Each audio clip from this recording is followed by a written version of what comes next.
पेट से थी जब भी मैं उनके पास काम करने आई। अरे जान नहीं है क्या तेरे हाथों में? जा, तुझसे नहीं होगा, जाके अपना काम कर। और सुन, जाते जाते दरवाजा बंद करके जाना।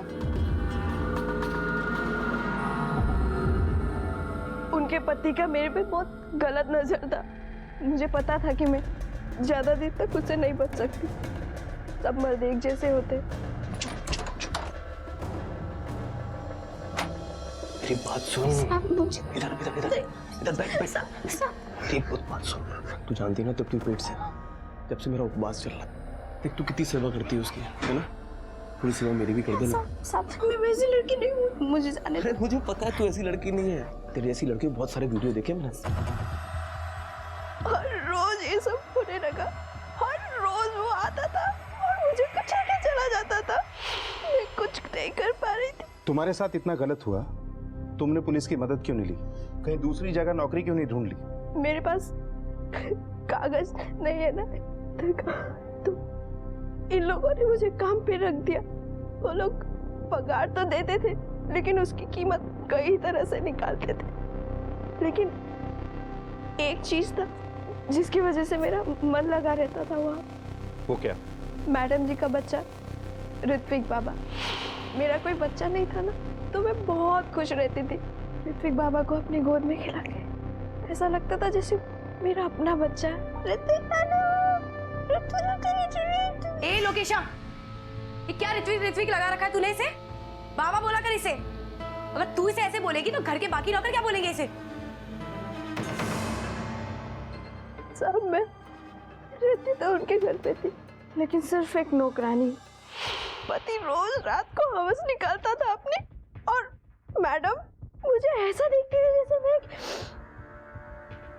गंदगी हूँ। तो इसका गुस्सा तुमने उनके बच्चे की जान लेकर निकाला? नहीं साहब, बच्चे से क्या दुश्मनी। मैं तो उनका बहुत अच्छे से ख्याल रखती थी। मुझे नेपाल के बारे में पता चला कि वहाँ पे भूकंप आ गया, और मुझे अपने परिवार के पास जाना था। मैडम जी, कुछ दिनों की छुट्टी चाहिए। आपने टीवी पे देखा होगा ना, नेपाल में भूकंप आ गया। मुझे मेरे परिवार से मिलना, बताने किस हाल में हूँ। मरा तो नहीं ना कोई? फोन पे बात हुई ना तेरी? जब देखो जब छुट्टी चाहिए छुट्टी चाहिए। अगर तुझे जाना है ना तो जो पगार लिया था ना वो एडवांस देकर जा। और भागने की कोशिश की ना तो पुलिस में कंप्लेंट करवा दूंगी, समझी तू? आई छुट्टी चाहिए इसे। मेरे भाई और मेरे बहन से मुझे मिलना था। भयो भयो बेसी भयो ल चुप, दूध पनि थिम्दैन के भयो तिमीलाई?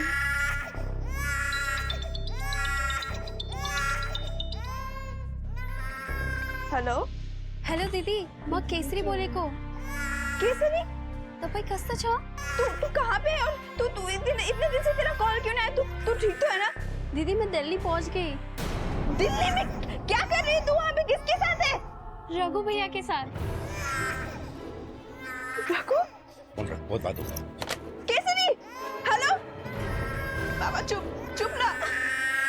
मुझे समझ भी नहीं आ रहा था क्या करूं मैं मैडम जी को हर रोज बोलती थी कि मुझे छुट्टी दे दो, मुझे मेरे भाई बहन से मिलना है। मैम साहब, वो मुझे छुट्टी चाहिए। मेरी बहन बहुत मुसीबत में है।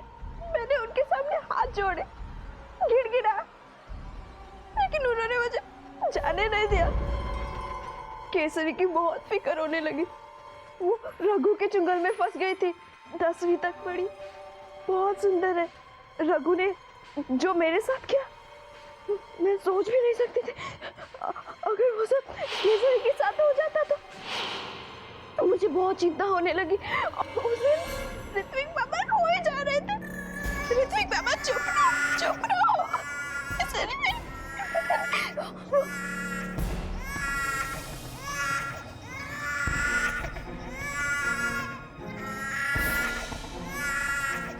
बाबा चुप रहो, तुम चुप रहो। मैंने उनको चुप कराने की बहुत कोशिश की। मैडम जी भी मुझे घर जाने नहीं दे रहे थे। मुझे मेरी बहन को और मेरे भाइयों को बचाना था। मुझे कुछ समझ में नहीं आ रहा था और मेरा सिर फटा जा रहा था। और उसी बेचैनी में मैंने ऋत्विक बाबा को फेंक दिया।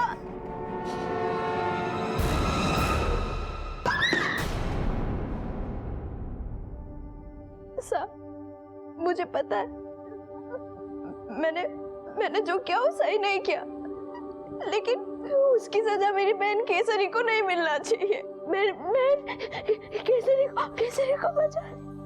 लोकीशा और केसरी जैसी लड़कियां अपने देश में बेघर और बेसहारा होकर निकल पड़ती हैं रोजगार और बेहतर जीवन की तलाश में, लेकिन भेड़ की खाल में छिपे इन भेड़ियों का वो आसान शिकार बन जाती हैं। वो मजबूर होती हैं और उनकी मजबूरी का नाजायज फायदा हर कदम पर हर कोई उठाने को तैयार रहता है। उनकी आजादी उनसे छीन ली जाती है। वो लौट कर जाना भी चाहें तो उन्हें जाने नहीं दिया जाता। इनमें से कुछ इस दर्द को अपना नसीब मान लेते हैं और कुछ हालात से लड़कर आजादी हासिल करते हैं। जुर्म की इस बड़ी दस्तक पर अब पुलिस मुस्तैद होकर मुकाबला करने के लिए तैयार थी। सर उस लड़की कीर्ति के बनवाए स्केच के आधार पर हमें रघु के बारे में एक बहुत इंपॉर्टेंट लीड मिली है। सर आज से 7 साल पहले बिहार में एक ग्रुप रॉबरी और मर्डर हुआ था, जहां 4 में से 3 अपराधी पकड़े गए, अभी भी सजा काट रहे हैं। ये चौथा फरार आदमी है। इतने खतरनाक आदमी के साथ केसरी और न जाने कितनी लड़कियां होंगी, पता नहीं किस हाल में होंगी।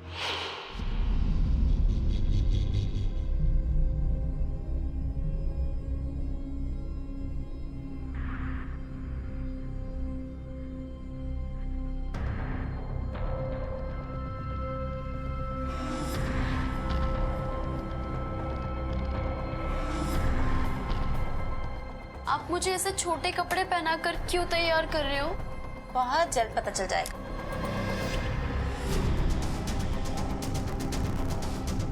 हेलो रघु, लड़कियां रेडी हैं? अब बोल। सर, रघु के बारे में एक इन्फॉर्मेशन है। सदर बाजार के डिलाइट फोटो स्टूडियो में रघु कुछ लड़कियों के साथ देखा गया है। चलो।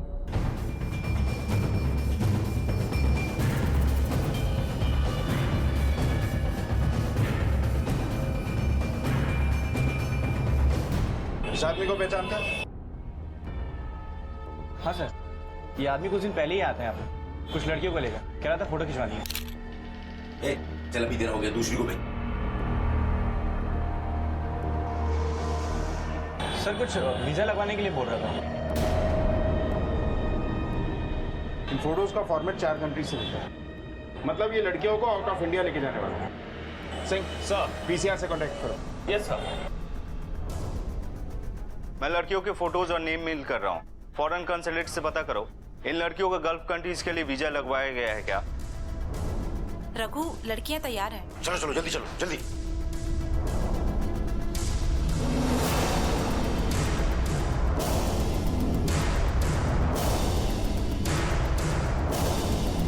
लेकिन अगर एक की आजादी दूसरे के लिए घुटन भरी जिंदगी बन जाए तो? आज की कहानी ना सिर्फ ऐसे कई सवाल उठाती है, बल्कि हमारे समाज का ही एक घिनौना रूप भी दिखाती है।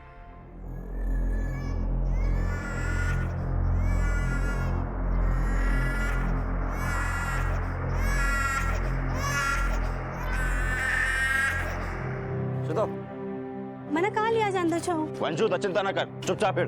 बाय बाय पेड़, बाय बाय कारक कौवे, बाय बाय कच्ची सड़क, बाय बाय पक्षी।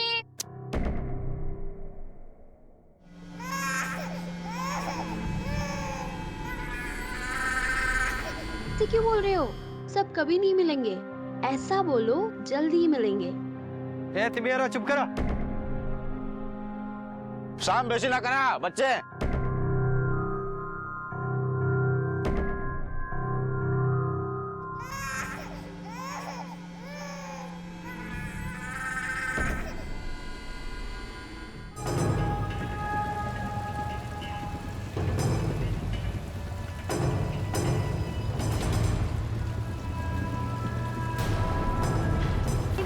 तुम लोग चलो चलो, मैं देखता हूँ।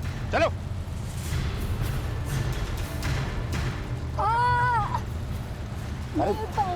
अरे एक बार कोशिश तो कर, कोशिश करके देख।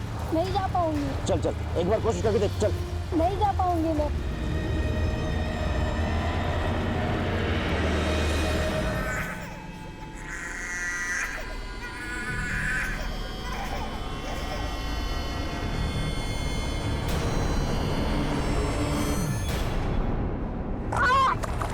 बचाओ! बचाओ!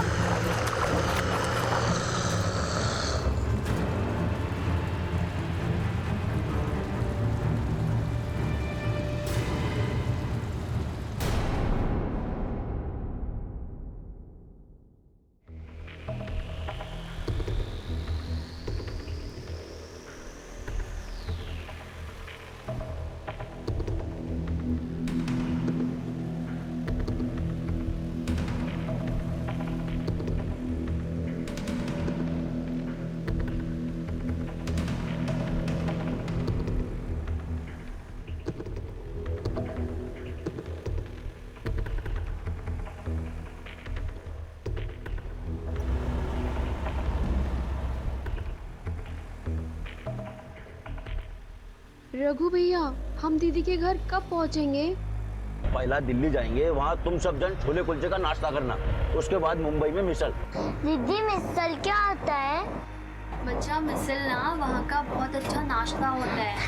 हम लोग मिसल खाएंगे भैया, हम लोग मिसल खाएंगे। मिसल खाएंगे।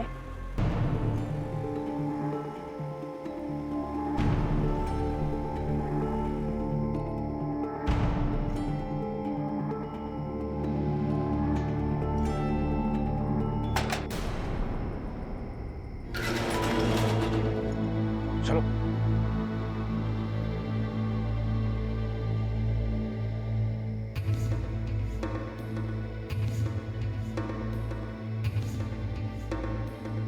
चलो चलो जल्दी जल्दी चलो। से बात कर सकती हूँ फोन पर? अभी बहुत रात हो गई है, उसका मालिक गुस्सा करेगा।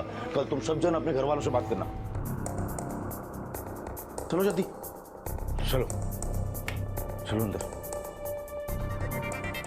चलो चलो चलो जल्दी जल्दी जल्दी जल्दी करो जल्दी।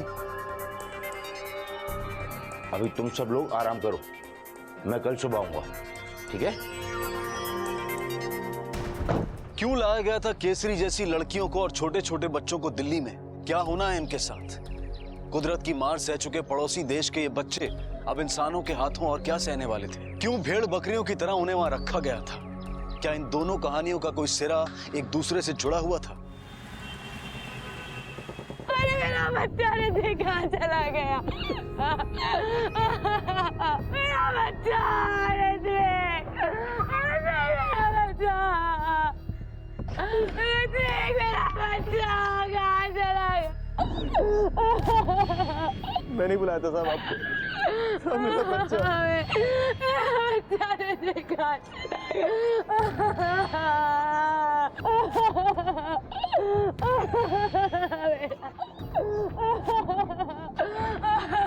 बॉडी को लेके जाने मेरे बच्चे को, जाने जाने मेरे बच्चे को, छोड़ना मत उन लोकेशन को, जानने उससे मेरे बच्चे की।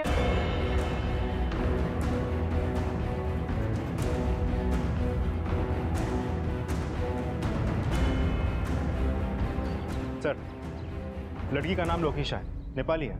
हमें ये पता करना होगा कि यहाँ से कुछ चोरी भी हुआ है क्या? अभी ना बच्चे की माँ बोलने की हालत में है, ना बच्चे का बाप बोलने की हालत में। पहले हमें इस लोकेशा के बारे में पता करना होगा। सोसाइटी के पास क्या जानकारी, कहाँ की रहने वाली थी, कहाँ से आई थी, उसकी फैमिली कहाँ है, उसके पास फ़ोन था या नहीं, अगर था तो उसका नंबर क्या है, कभी ना कभी अपनी फैमिली से बात हुई होगी, उसके फ़ोन को सर्वेलेंस पे डालते हैं। Yes sir. ए सीमा, सीमा, सारा दिन तू अकेले ही बात करेगी क्या? रख फोन, रख। कैसे तू बात कर।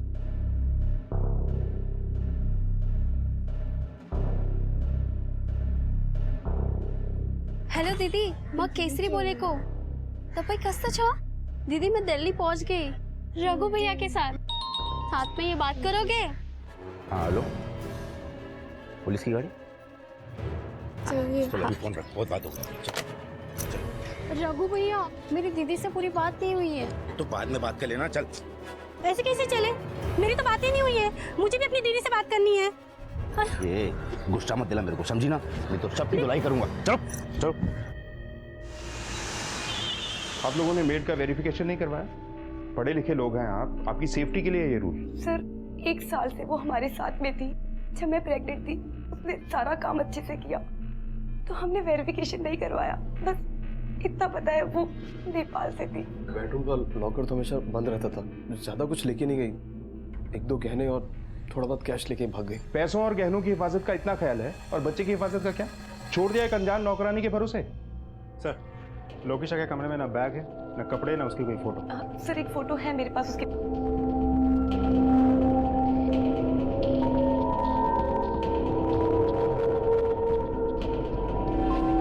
नैनी कैम या बेबी कैम नहीं लगवाया? आजकल लगवाते हैं लोग घरों में। सर, मैंने बोला था जिग्नेश से, पर नहीं लगवाया इन्होंने। आप एक काम कीजिए, ये फोटो आप मेरे नंबर पे भेज दीजिए।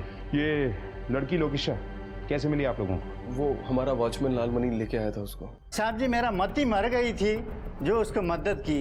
एक पहचान वाला ने बोला बेचारी परेशान है, मदद करो। मैंने यहाँ काम पर लगा दी। इससे पहले कहाँ काम करती थी? दिल्ली में काम करती थी साहब जी, फिर दिल्ली से 1 साल पहले यहाँ आ गई। नेपाल में कोई है उसका? कहाँ की रहने वाली थी? कुछ पता है तुम्हें? एक बहन है और 2 छोटा भाई है, बस इतने ही जानता हूँ।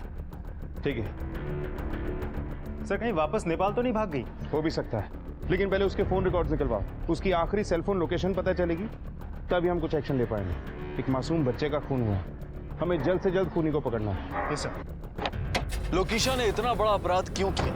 कोई भी अपराध वजह चाहे जो भी हो जायज नहीं हो सकता, लेकिन एक अच्छे और परिपक्व समाज में ये सवाल तो उठना चाहिए कि आखिर उसने ऐसा अपराध क्यों किया? इतना संगीन जुर्म करके वो क्या हासिल करना चाहती थी? क्या वो मानसिक रूप से अस्वस्थ थी? कहानी के 2 सिरे थे।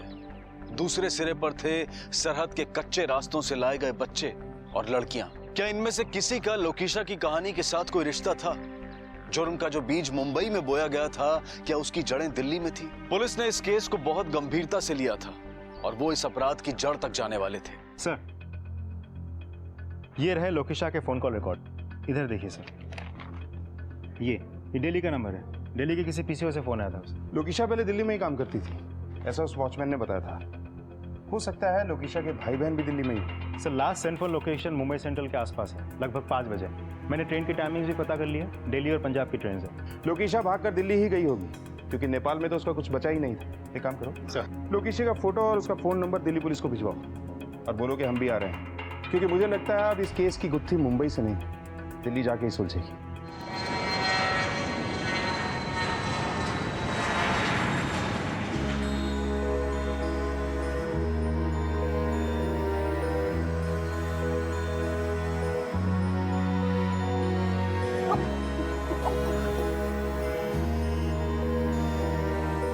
दीदी मुझे प्यास लग रही है। पानी लेके आ सोच।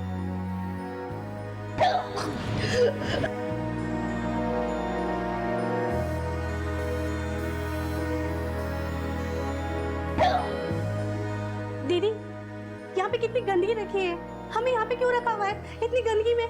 आप रघु भैया से बात क्यों नहीं करती हो? चलो चलो, बहुत सो लिया, जल्दी उठो, सुबह हो गई। चलो चलो चलो चलो। कीर्ति मैडम, कैसे सामान लाए हो? ये दोनों घर के काम के लिए अच्छी है, ये पार्लर के लिए अच्छी रहेंगी और इन बच्चों को फैक्ट्री में डालेंगे। और ये पढ़ी लिखी है, 10वीं पास है, थोड़ी थोड़ी इंग्लिश भी बोलती है। इसको मैडम जी एकदम कड़क माल है, जबरदस्त। बिल्कुल सही कह रहे हो। किसका क्या करना है मैं बताऊंगी, तुम ख्याल रखो इन सब का। रघु भैया, मुझे दीदी से कब बात कराओगे? मेरे दोनों भाई बहुत डरे हुए हैं। चिंता न कर, जल्दी मिलाऊंगा, ठीक है? आराम करो, चलो चलो। 1 मिनट, हमें यहाँ सबको जबरदस्ती बंद करके क्यों रखा हुआ है? और किसी से फोन में बात भी नहीं करने देते। मुझे नहीं रहना है, मुझे मेरे भैया भाई के पास जाना है। मैं घर जाना है। चुप कर। मुझे घर जाने दो, मुझे जाने दो, मुझे जाने दो।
दीदी मुझे बहुत डर लग रहा है, नींद नहीं आ रही।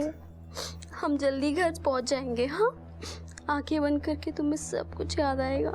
हमारा गांव, वो झरना, वो बादल देखो नीचे नीचे आ रहे हैं। हम जल्दी घर पहुंचेंगे। हाँ, तुम सब डरो मत।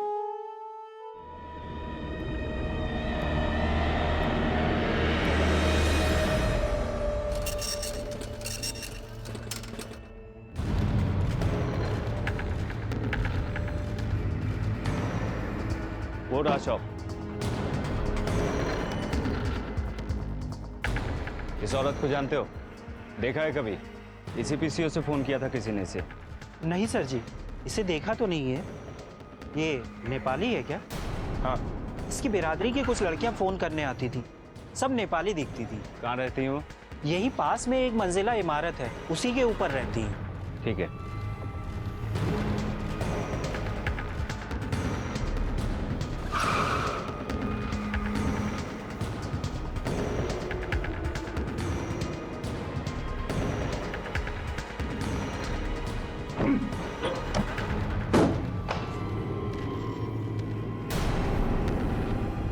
सर्च करो अच्छी तरह।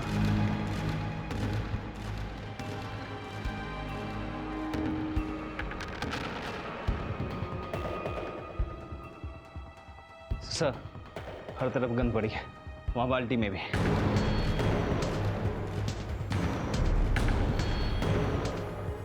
किसी केसरी नाम की लड़की की है। क्यों रहती होगी वो इस नर्क में? नेपाल के कमाती गांव के स्कूल की है। सर ये देखिए,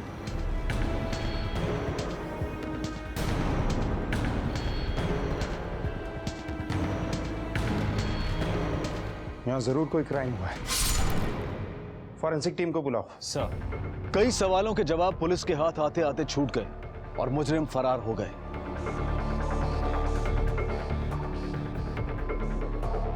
लेकिन मुजरिम सिर्फ इस भ्रम में जीते हैं कि वो कानून से 2 कदम आगे हैं, पर कानून की मजबूत गिरफ्त से ना तो कोई मुजरिम बच पाया है और ना ही बच पाएगा। देश को जुर्म से आजाद कराने की जद्दोजहद में लगी पुलिस फोर्स किसी भी कीमत पर इस जुर्म की जड़ तक पहुंचने की पूरी कोशिश कर रही थी।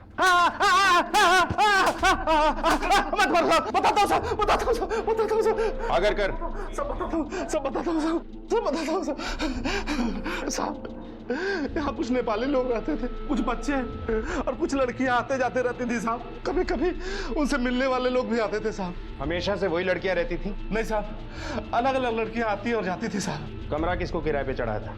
एक कृति मैडम है साहब। लड़कियां यहाँ क्यों लाई जाती थी? क्या होता था उनके साथ? वो तो पता नहीं है साहब। किसी के नाम एग्रीमेंट कुछ होता था क्या? हाँ साहब, नोटरी का ठप्पा लगा के किराए पर चढ़ा दिया था साहब। हर महीने समय पे अच्छा किराया आता था साहब। अब बता, ये कीर्ति कहाँ मिलेगी? दक्षिण दिल्ली में एक ब्यूटी पार्लर है साहब। ले जाओ इसे। ये केस एक बच्चे के मर्डर से शुरू हुआ था, लेकिन लगता है कि ह्यूमन ट्रैफिकिंग का केस है ये, जिसके तार 3 जगह से जुड़े हैं, नेपाल से, दिल्ली से और मुंबई से।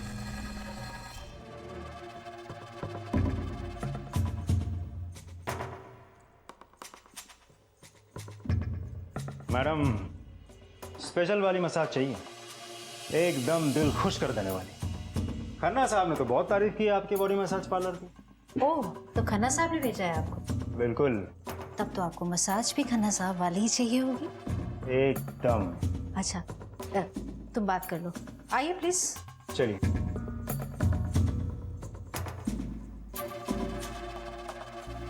आइए,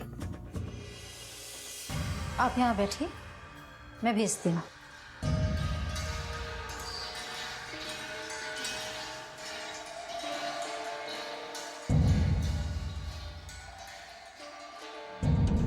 आ जाओ, ये देखिए, स्पेशल मसाज के लिए।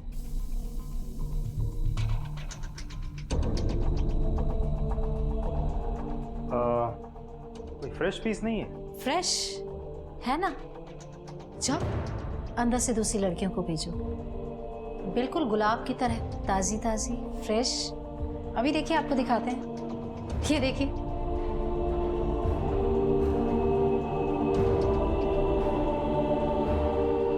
इक्कीस, 17, 19, 20। और तुम 18 की। अरेस्ट कर लो इन सबको।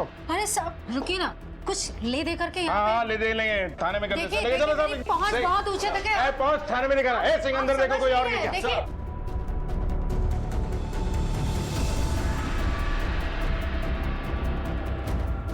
चलो, हो गया मसाज। चलो। चुप रहिए, चुपचाप चलिए यहाँ से। कुछ भी नहीं है साहब, छोड़ो ना मुझे, छोड़ो साहब, ऐसा कुछ भी नहीं है साहब। आप मेरी बात क्यों नहीं सुन रहे हैं? सुन रहे हैं तुम्हारी बात थाने में।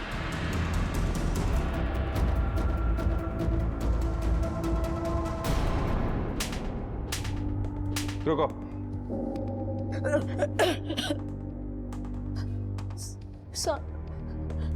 ये सारी लड़कियां हम नेपाल से मंगवाते थे। इनमें जो जवान होती थी उसे धंधे पे लगा देते थे, और जो बुढ़ी होती थी उसे घर के काम काज के लिए, और जो बच्चे होते थे उन्हें फैक्ट्री में। सब जो लड़कियां बचती थी उन्हें अपने पार्टनर में लगाते थे। अभी हाल ही में जो लड़कियां लाई गई वो कहाँ है? सर सब तो आपने छुड़ा ली। ये नेपाल से लड़कियां लाता कौन है? सब रघु।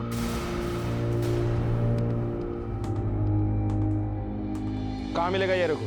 इसका नंबर क्या है और इसके साथ कौन कौन काम करता है? रघु का दोस्त शामू। शामू का एड्रेस क्या है? तिलक नगर, बलराम गली, मोती भवन।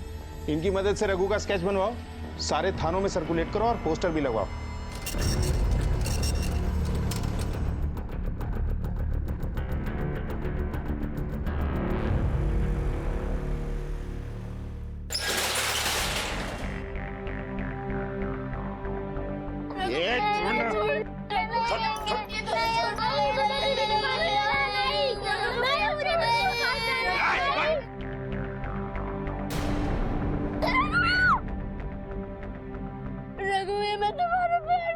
अरे चुप कर।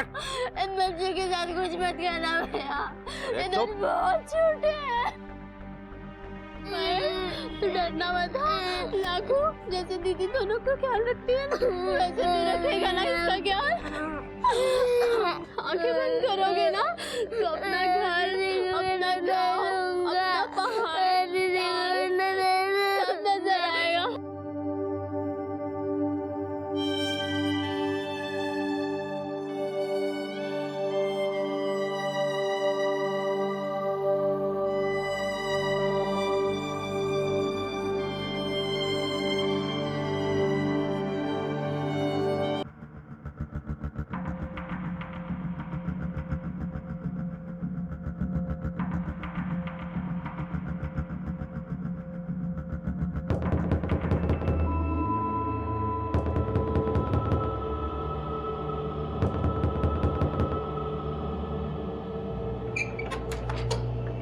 शामू,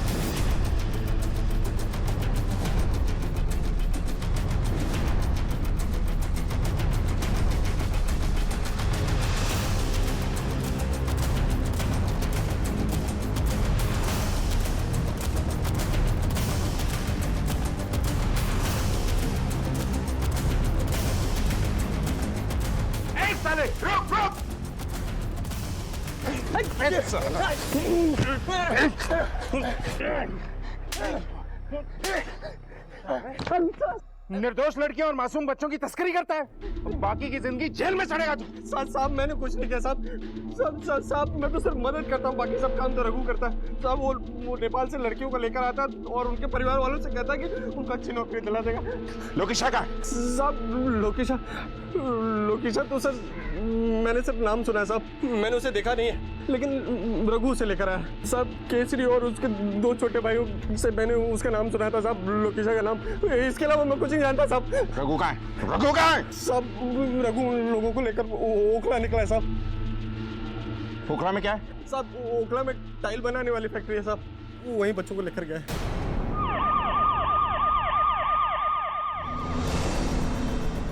ठीक से काम कर, कैसे काम करते हैं? ये सब क्या हो रहा है? इतने सारे बच्चे इतनी बुरी हालत में काम कर रहे हैं, बाल मजदूरी का रैकेट चलाता है। मारस! आप में से कोई इस लड़की को पहचानता है क्या?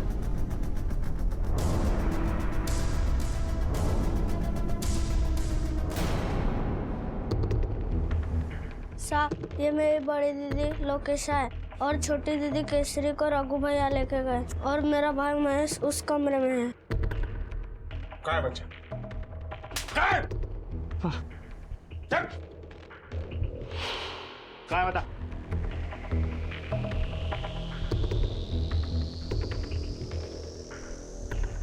सर बच्चा तो मर गया। महेश, क्या हुआ महेश? उठना महेश।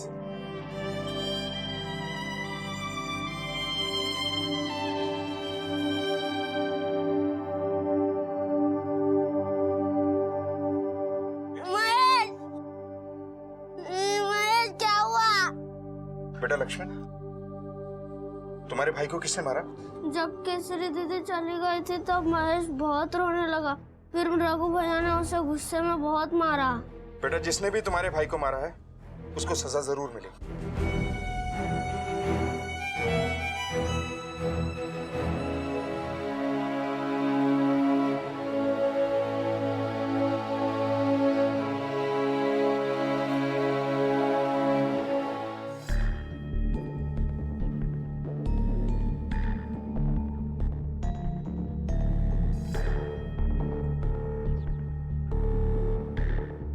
रघु, इन लड़कियों पे काम करना पड़ेगा। हमें यहाँ पर क्यों लाया गया है? हलाल करने से पहले खिलाया और सजाया जाता है। चलो कपड़े उतारो। नहीं, मैं नहीं उतारूंगी। अरे कपड़े उतारो। ये तेरे भाई हमारे पास है और उसकी जिंदगी तेरे पास। जैसा बोलती वैसा कर। केसरी और लोकेशा दोनों बहनें लापता है। एक जुर्म करके भागी है और दूसरी रघु के चंगुल में। कहाँ हो सकती हैं? सर अभी तक इस केस में जो सुराग मिले हैं उससे तय है कि बच्चे और लड़कियां नेपाल से लाई गई और ट्रैफिकर्स ने उनके साथ बहुत ज्यादतियां की हैं।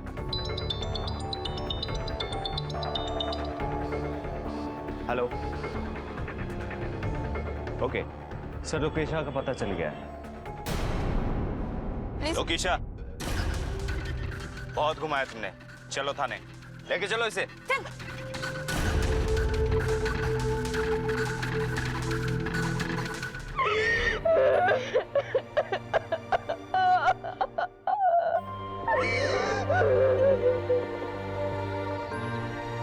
दीदी आप क्यों जा रहे हो?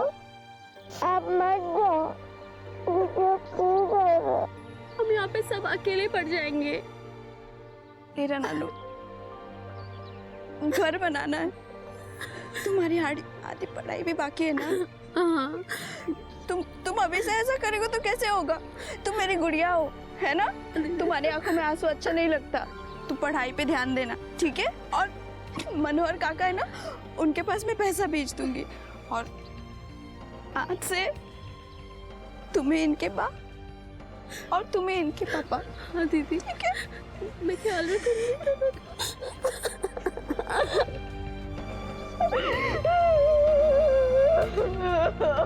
सर ये वाला नंबर, इसकी पूरी डिटेल्स निकाली है मैंने। सर वो लोकेशा मुंह नहीं खोल रही है, वो बहुत डरी हुई है।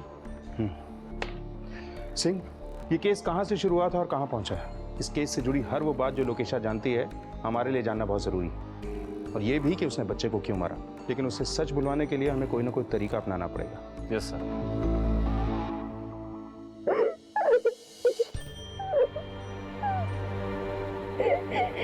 दीदी, लक्ष्मण,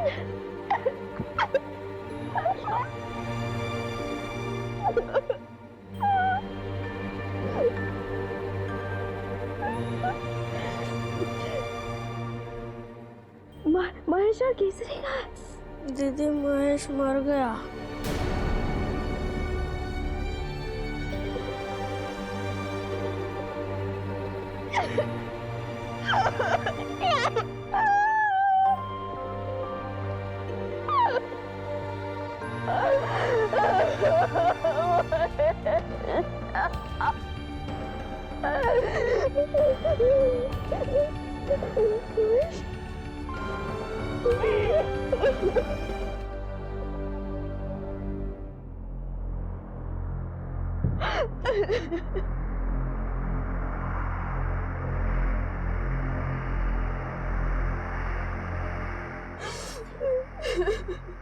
लोकेशा, तुम्हारी बहन को ढूंढने के लिए हमारी टीम दिन रात एक कर रही है। केसरी और उस जैसी लड़कियों को उनके चंगुल से छुड़ाना है। देखो, हम समझ सकते हैं तुम्हारे साथ जो हुआ वो ठीक नहीं हुआ, लेकिन जो तुमने किया वो भी ठीक नहीं था। अब हमें खुल के बताओ कि तुम्हारे साथ क्या हुआ, क्यों मारा तुमने उस बच्चे को। देखो, हमारी मदद करो ताकि हम तुम्हारी मदद कर सकें। डरो नहीं। बताओ क्या हुआ था तुम्हारे साथ? आज तक किसी ने मेरी मदद नहीं की। 28 साल की थी जब मुझे रघु इधर लेके आया था। मेरा पति मर गया और मेरे बच्चे भी नहीं थे। मेरे 2 भाई और मेरी बहन केसरी, उन लोगों को मैं अपने मासी के पास छोड़ के इधर काम करने आ गई दिल्ली में। वो रघु ने मुझे एक मसाज पार्लर में बेच दिया। वहाँ पे मसाज के साथ साथ और भी बहुत सारी चीजें होती थी, वो सब काम भी थैंक्स सर, खबर पक्की है। वीजा लिया गया था उन 3 लड़कियों के लिए। फ्लाइट डिटेल्स भी मिल चुकी हैं और फ्लाइट 3 घंटे में छूटने वाली है। टाइम बहुत कम है, हमें डिपार्चर से पहले वहां पहुंचना होगा। Right sir.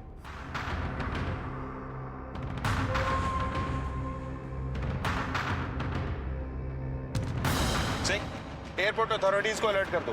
फ्लाइट डिले कराना हो तो भी डिले करवाओ और कहना कि सभी एंट्री एग्जिट पर एयरपोर्ट सिक्योरिटी की हेल्प चाहिए हमें। Okay sir.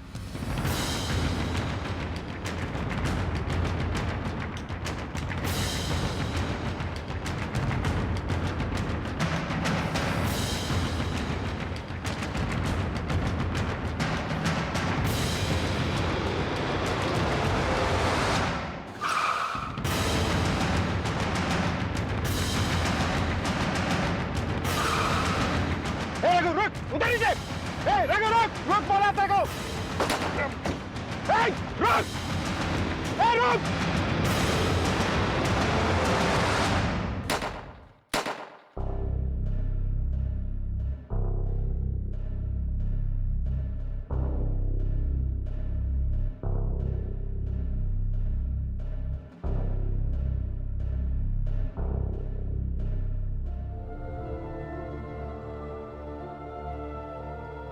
दीदी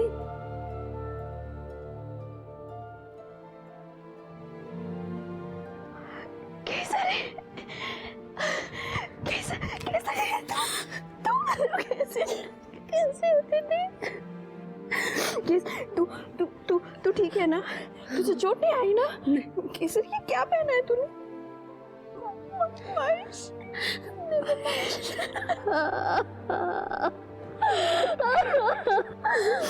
बेटा, रघु ने तेरे साथ कुछ गलत नहीं किया ना? नहीं ना? दीदी आप यहाँ पर कैसे? अब मेरी जिंदगी इसी जेल में जाएगी। जिंदगी ने तुझे दोबारा मौका दिया है ना?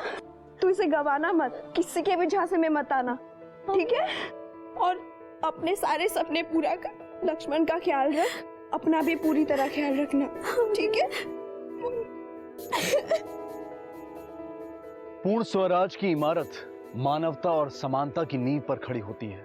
जब हम पूर्ण स्वराज की बात करते हैं तो हम ये भूल जाते हैं कि इसे स्थापित करने के लिए हम में से हर एक का योगदान जरूरी है। ह्यूमन ट्रैफिकिंग यानी कि मानव तस्करी जैसा संगीन अपराध सिर्फ मानवता पर ही नहीं बल्कि पूर्ण स्वराज की सोच पर भी प्रश्न चिन्ह है। तृप्ति ने अगर लोकेशा की मनस्थिति समझी होती तो शायद यह अपराध टल सकता था, लेकिन अपराध के लिए बस वो एक पल दोषी होता है जब इंसान की सोच उसके हालात पर हावी हो जाती है। मुंबई और दिल्ली पुलिस की सक्रियता ने केसरी जैसी न जाने कितनी लड़कियों को इस दलदल में फंसने से बचा लिया। सरकार ने केसरी और उसके भाई लक्ष्मण को अपने ही देश की एनजीओ की मदद से आश्रय दिया। उनकी सुरक्षा करने वाले सभी पुलिस कर्मियों की कलाइयों पर राखी बांधकर भारत से जाते जाते वो स्नेह और कर्तव्य की मिसाल ले गए।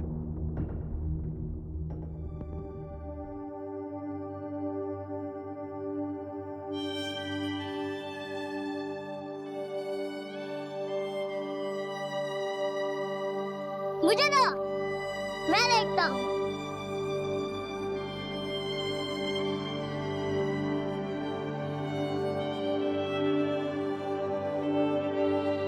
दीदी